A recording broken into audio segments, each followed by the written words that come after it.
أعوذ بالله من الشيطان الرجيم بسم الله الرحمن الرحيم আসসালামু আলাইকুম।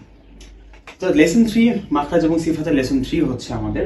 আপনাদেরকে গত ক্লাসে আমরা বলেছিলাম যে আমাদের ডিপ থ্রোট থেকে যেসব হরফ উচ্চারিত হয় অর্থাৎ আইন এবং হা, এই দুটো হরফ নিয়ে আজকে আমরা আলোচনা করব। তো গত ক্লাসে আমাদের হচ্ছে ফার্দেস্ট যেই থ্রোট ছিল সেটা থেকে উচ্চারিত হরফ হামজা এবং হা নিয়ে আলোচনা করেছিলাম। তো সেটা হয়তো আপনারা আমাদের ক্লাসে পেয়ে গেছেন। তো আজকে হচ্ছে মিডল পয়েন্ট অর্থাৎ মিডল থ্রোটের যে পয়েন্টটা সেটা থেকে যেসব হরফ উচ্চারণ সেগুলো নিয়ে আলোচনা করবো ইনশাআল্লাহ। তো মিডল থ্রোট থেকে আইন এবং হা আসছে, যেটা আমাদের মিডল থ্রোট থেকে হবে এবং এটা উচ্চারণটা খুবই সহজ হবে ইনশাআল্লাহ আপনাদের জন্য। তো প্রথমে আসি হচ্ছে এই যে আমাদের জিহ্বার যে এই অংশটুকু, এটার কিছুটা ইউজ এখানে হবে, ঠিক আছে। এটা একটু নড়াচড়া, অর্থাৎ আমরা যখন খাবার খাই, যে খাবারটা বা যে পানীয়টা আমাদের গলায় যাওয়া প্রবেশ করার প্রয়োজন নেই, সেটা কিন্তু দেখা গেছে আমাদের জিহ্বাটা এভাবে বন্ধ করে দেয়। তো এই আইন এবং হা, এই দুটো হরফ উচ্চারণের ক্ষেত্রে এই জিহ্বার এই অংশটুকুর অনেকটা কার্যকারিতা রয়েছে। তো প্রথমে আসি আইনের ক্ষেত্রে। আইন হরফটা যখন আমরা বলবো তখন একটু পুশ ব্যাক করো, আমাদের জিহ্বার এই অংশটাকে পুশ ব্যাক করতে হবে। পুশ ব্যাক করবে এবং যে ফাঁকাটুকু থাকবে হালকা একটু ফাঁকা রেখে দিব, লিভে গ্যাপ, এবং এই গ্যাপ থেকে একটা মানে একটা ভাইব্রেশন আমরা ক্রিয়েট করবো, যেটা দিয়ে আইনের উচ্চারণটা হবে। লাইক এভাবে উচ্চারণটা করতে হবে আমাদেরকে। এবং আইন বলার ক্ষেত্রে কিন্তু কোনো ইয়ার পাস করবো না বা বাতাসের কোনো প্রেশার আমরা দিব না।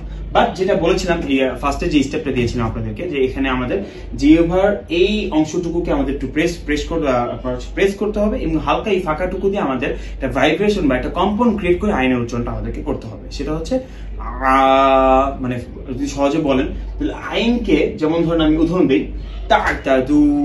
তা'তাদু অথবা ওয়া'বুদু।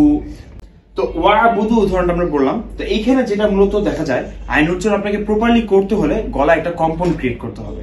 তো প্রথমে যেটা আমরা করবো, প্রথমে হামজার উচ্চারণটা নিব আ, এবং এটার সাথে আমরা আস্তে আস্তে আইনের দিকে আগাবো কম্পন ক্রিয়েট করে। যেমন ধরেন আমি বলি আ, ঠিক আছে, হামজা থেকে শুরু করে আমি কিন্তু আইন পর্যন্ত চলে গেছি, কিন্তু এমন না যে আইন উচ্চারণ সবসময় হামজা দিয়ে হবে।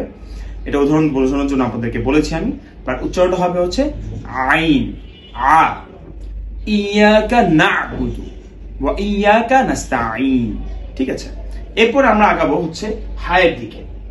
হায়ের ক্ষেত্রে একই অবস্থা, আমাদেরকে আমাদের জিহ্বার এই অংশটাকে পুশ ব্যাক করতে হবে এবং ইয়ার পুশ করতে হবে, অর্থাৎ বাতাস পুশ করতে হবে। আইনের ক্ষেত্রে কিন্তু আমরা কোনো বাতাস পুশ করিনি, কারণ আইনের ক্ষেত্রে বাতাস পুশ করলে সেটার উচ্চারণটা ভুল হতো, কিন্তু হায়ের ক্ষেত্রে আমাদেরকে অবশ্যই বাতাসটা পুশ করতে হবে, যেটার মাধ্যমে আমাদের উচ্চারণটা শিরিক হবে। যেমন আহদরত, আহদরত।